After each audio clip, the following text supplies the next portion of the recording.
Hi, everybody. How is it going today? Yes, you've got another live with me. This is my 70,000th, I think, this month. I'm not really sure. But anyway, today we've got Paul Hough. He's a university lecturer at St Marys in Twickenham, London. And he has impacted and had the influence and helped guide amazing athletes all around the UK. It's so fantastic. I'm so pleased to have him on board today. He's also hung out with Jamie Oliver. He's also hung out with Dev and a few other big celebrities. Uh, Denise Lewis, Andy Murray. Oh my gosh! And the thing is with Paul, he's not one of these cowboys that go around and say, "Oh, if you want to lose weight, here's your 5 steps to lose belly fat within 17 seconds." You know, he's not one of these. He actually applies the science. He has the science. So I'd like to kindly introduce to you Professor. Can I call you Professor? Can I call you Professor Paul Huff? Is that cool? You can, but it's not accurate. I'm not, you can give me a professorship if you like, but yeah, I've not earned that yet, mate, unfortunately. Oh, But thanks for the kind introduction, anyway. no worries, buddy. And like we've just had a tiny discussion before this. Paul actually prefers the Star Wars background, so we're going to have to I Star Wars do, yeah. that's staying. And this week is obviously Mental Health Awareness Week, and the theme is kindness. Paul has been on this platform just frivolously helping, guiding students and whatnot because he's a lecturer and he's given us half an hour of his time. And I'm so thankful for it, dude. And I really appreciate that for that, man. Oh, no problem at all, mate. No problem. Glad to help out. Yeah, thank you. And the whole purpose as to why I'm doing this for, buddy, I don't know if I made you aware, is because I want to open up kids' eyes in regard to other realms of occupation, life, ambitions, etc. And I want to interview as many people as I possibly can. And I just think it's really cool because when, in fact, it was Scott. So I don't know if you know Scott Riddell, that character. Yeah, I know of him, yeah. Well, he told me that you were doing this, and I caught you on Instagram, and that's where I've been following you. And it's so cool. You're doing all you do. You're a university lecturer at St Marys, which takes a lot of hard work and a lot of I don't know, a lot of dedication. And you've been featured in Men's Health and various other magazines, and you've been on TV as well. So that it's not that it's all about that, but what your ambition is leading you to bigger things. Yeah, and those things are really sort of side effects, I guess, of working in education and in sports science. So I would have never said, if you'd have asked me 15 or even 10 years ago, if you were telling me I would be going on live TV and doing TV appearances and things, I'd have said like absolutely no chance. But it kind of just I sort of fell into that side of things, just more so because at the time we had a head of school in my faculty who's Professor John Brewer. So he does a lot of media work, and it just so happened that one day he couldn't do an appearance. I think it was on BBC News, Okay. and he called me and said, "Look, Paul, I think this is the way like we need to communicate and get our message out and get research out to the wider public is actually not the conventional way, which we use like journals, and often in academia it's very sort of it's all kept within publications that the public don't necessarily have access to. Yeah. So to cut a long story short, John was like, I'd like to go and do this, and I didn't want to do it, but he was my boss at the time. So yeah, the next thing I know, I'm up in a green room in Manchester waiting to go on live TV. So it's quite a daunting experience. Particularly for someone like myself, who I consider myself to be quite fairly introverted, so it didn't come naturally to me at all. Yeah, we discussed that a while ago, the different personality types, introvert, extrovert, and now there's an omnivert, which is like, throwing everything out there. But that's really cool. I guess there was elements of that. What kind of was it exciting or?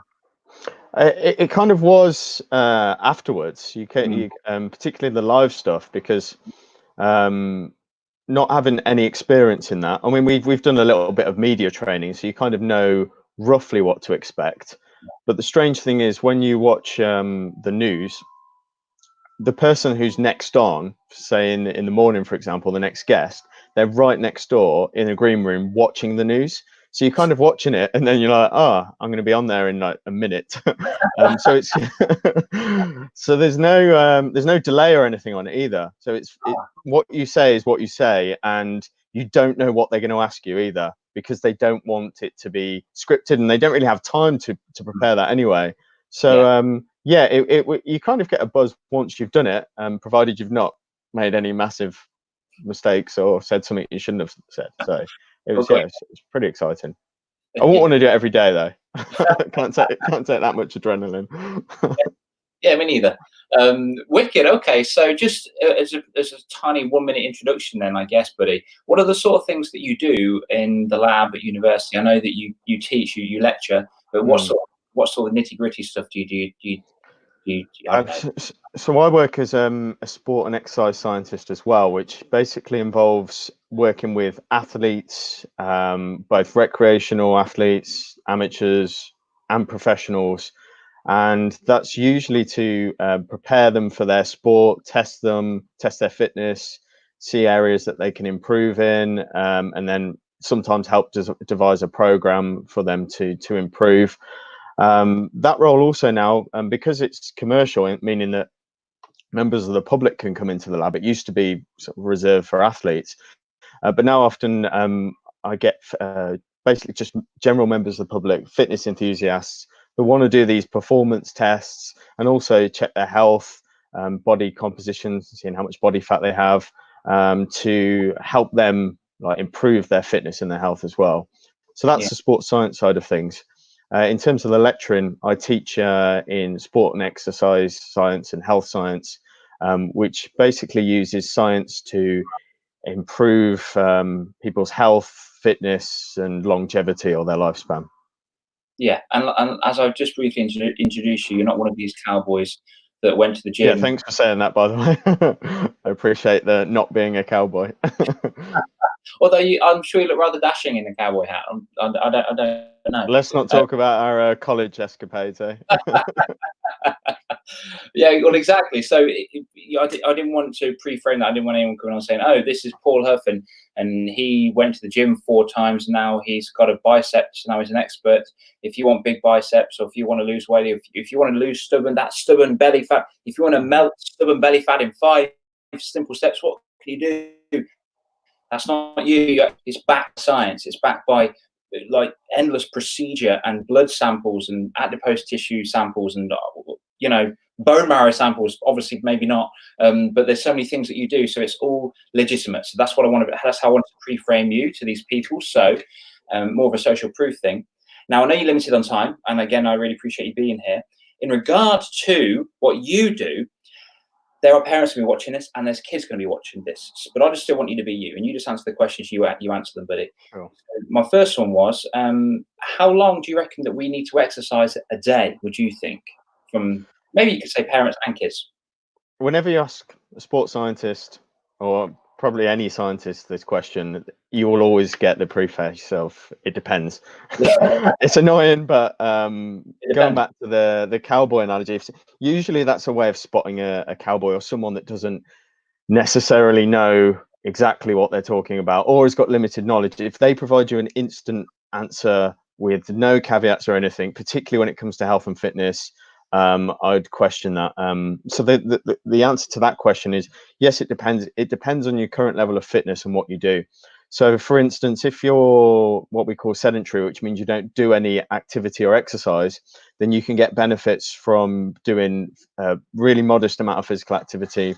So even say 10 to 20 minutes walking a day across the week, you'll receive some health benefits. If you're someone like yourself who trains a lot and is healthy, really active, then that's not going to get you any further benefits because it doesn't provide what we call an overload. So it depends on your starting point. If you're going from, and this is why, if you're working with someone that's sedentary or physically inactive, they'll get results very quickly in terms of improvements in health and fitness, because anything that you do, whether it's just moderate exercise, will give an improvement. The more highly trained someone is, the more they need to do in terms of their exercise and their training program has to be more intricate as well. So there's no really one size fits all. The current guidelines for the general population are 150 minutes of moderate activity per week. So that equates to about 5 bouts of half an hour spread throughout the week. Cool. Okay, and I guess it's determined on your goal too. So what do you want to do? So exactly, as well, yeah. So if your goal is to run a marathon, as a lot of my clients is, then that you have to be accumulating miles over the course of a training program. So that might start with say 10 miles a week, and then progressing on to up to, it could be 60, 70 miles a week. So whatever program that you recommend, there has to be what we call progressive overload. So it either gets harder or you do more work over time. Yeah, wicked. Okay, and that's good. So that's a fitness component of it. Now, obviously, if you want to be generally healthy, this has got to be healthy as well. This mind. So this is why we're doing this today. But it's what goes into your body as well. And so I'm going to be very general and very basic. Macros: carbohydrates, fats, proteins. Carbohydrates, fats, proteins. Now, I was speaking to somebody last week, and they were talking about how we're hunter-gatherers and we don't need carbohydrates. We just need fats, and fats are very good because 60% of the brain is fat. And you need protein for the muscle build and stuff like that. So I was like, oh, that's cool. It's very interesting. It's very interesting. It's really cool to get these different viewpoints from people. But for yourself, obviously, with the current guidelines, what for a child would you recommend percentage for carbohydrates, percentage fats, and percentage protein? Would you say they need to be consuming a day, or ideally? For a child, I wouldn't put it in terms of percentages, just because I think that's very difficult to actually hit those targets. Yeah. For example, how do you, at the end of the day, how do you know if I've recommended, say, I don't know, that it's 30% carbohydrates and the remainder is fats and proteins? That would involve some element of tracking. So either recording what you've eaten on an app, which is usually the way it's done, or writing it down and then analyzing it, which isn't particularly practical. A lot of people do that.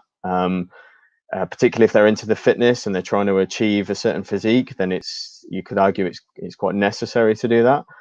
But just for general health, I don't think it's necessary at all. One thing that we know, one macronutrient, which is quite interesting because this is often lost in the debate when you see these arguments on social media between fats and carbohydrates, is protein. So protein is basic, is made up of things called amino acids, and this is the basic building block of our cells. So we actually need protein. So my general advice to anyone is consume some source of protein with every meal you have. So that might be, some examples might be meat, fish, cheese, milk, dairy products. But if you're vegetarian, things that you can get protein in some plants and pulses as well. So I wouldn't necessarily recommend a percentage of macros per day or per meal for most people anyway. That's perfect, because the parents these days now, in this current time, have to wear so many hats, don't they? For sure. They're the parent, they're the husband or the wife, they're the caregiver, they're the cleaner, they're the cook, they're the chef. Now they're a teacher, now they're a head teacher, now they're the best friend. And they've got now they're a nutritionist as well. They're a nutritionist as well. Well, let me just get my fitness pal there. Oh, the apps are available. Frankie, no, you've had 1% over. You can't have that anymore. Stop it if you're going to be on stage. It's silly. There's no need. Yeah. I like that. I really do like that. That's quite key. Just to be aware that protein is the essential. You break the protein down, you've got amino acids, and they're the essential blocks of us, which is to survive and thrive, which is really, really cool. Because it used to be, this much carbohydrates and this much protein and this much veg, this much, I don't know, carbs, and this much protein or something like that. But as long as you're getting the amount of protein, good quality protein. Of course, yeah. I think that's a good sort of general tool for most people. is if they hit have protein with it. Say they're eating 3 square meals a day, they have it some sort of protein with each of those meals. The other thing you mentioned there is the previous person you spoke with saying, "Oh, we don't need this," and I think there's these arguments in nutrition which are interesting theoretically, but practically they're pretty useless. But it's like, yes, could you get away without eating carbohydrates? Does the body need it? No. But is that optimal? Not necessarily, and certainly it's not for athletes anyway. And is it practically achievable for most people to cut out a food group from their diet completely? No.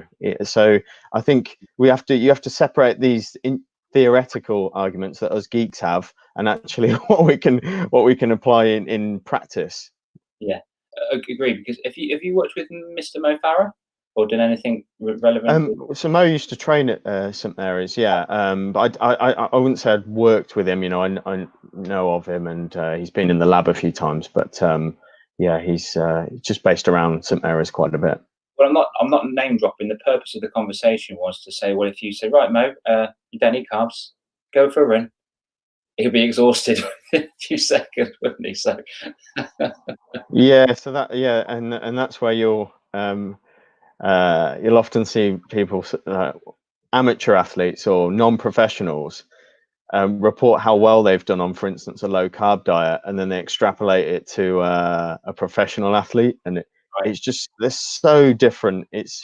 I mean, don't get me wrong, some of the amateur athletes I work with are very fit and highly trained, and their fitness levels are exceptional.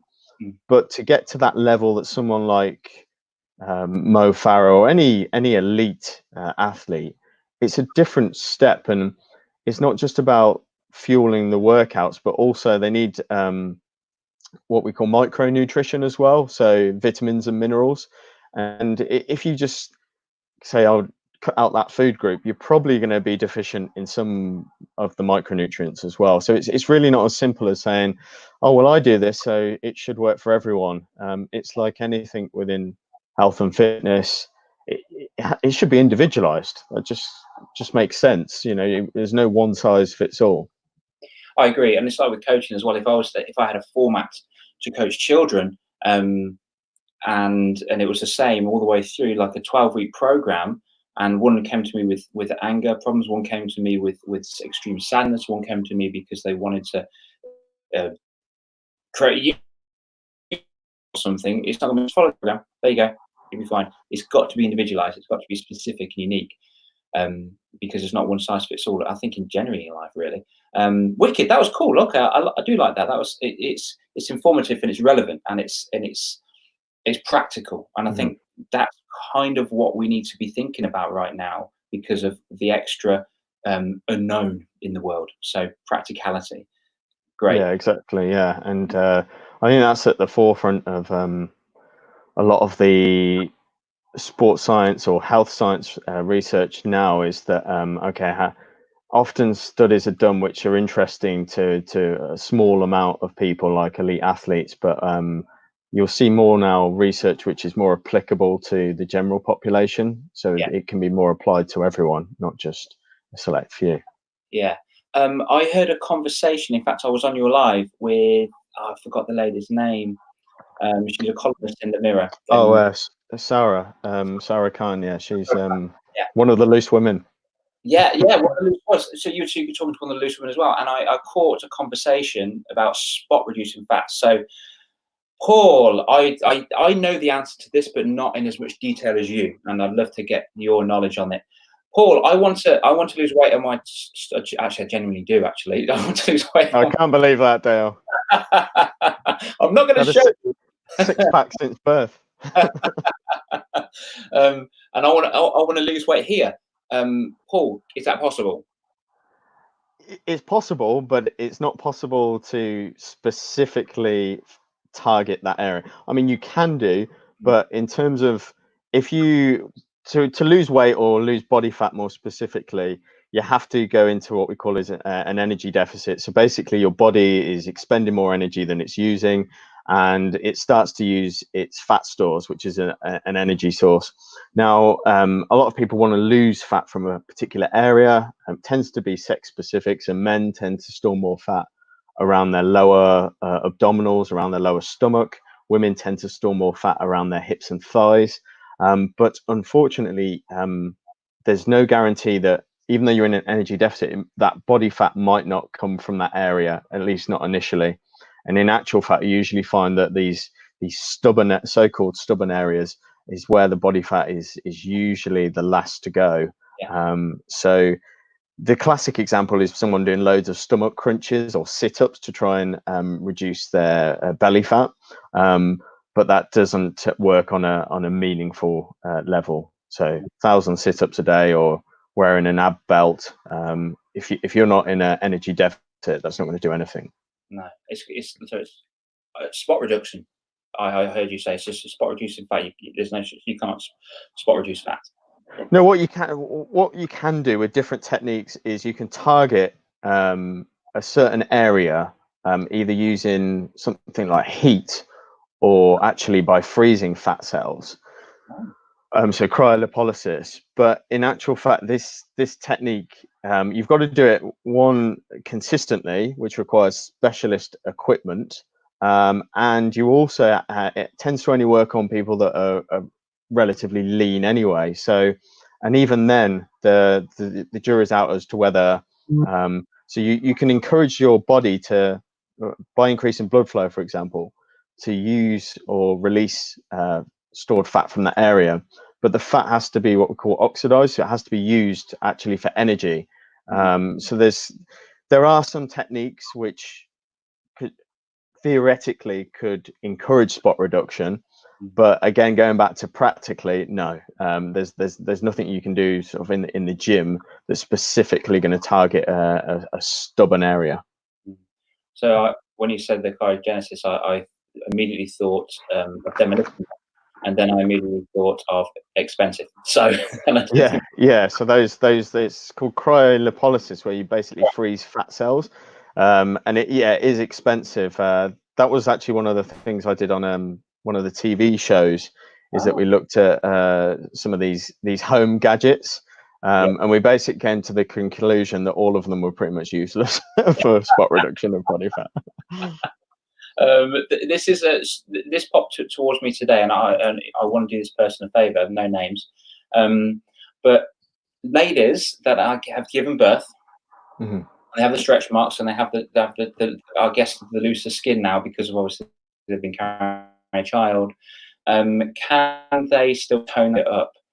No, I know what you just said, but like through HIIT training, through consistent work. Is there a way to get that toned up to maybe not to where it was before? Let's pretend that it wasn't a cesarean, it was just normal regular birth.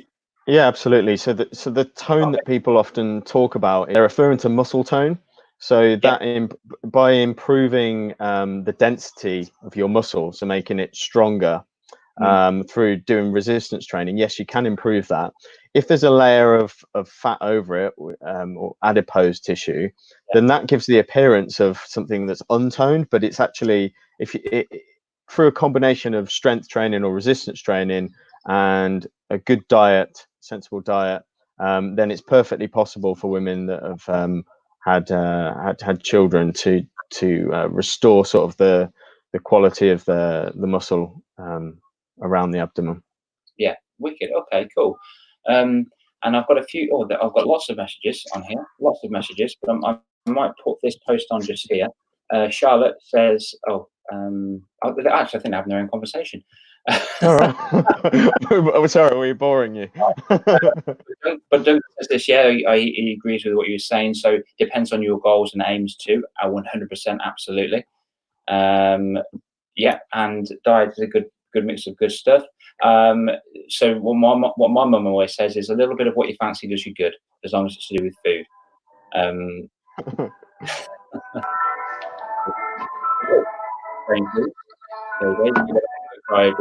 Cryo lipolysis. Yeah, there we go. Cool. So We've got 2 more minutes. I'm gonna get all these kids on. Okay, gonna get them all on, Paul. So I'm sorry, but you're gonna be invaded. You're Oh no, we're babysitting again. invaded. Hey guys, how's it going? You good? Yeah, I'm good. You're all good. Awesome.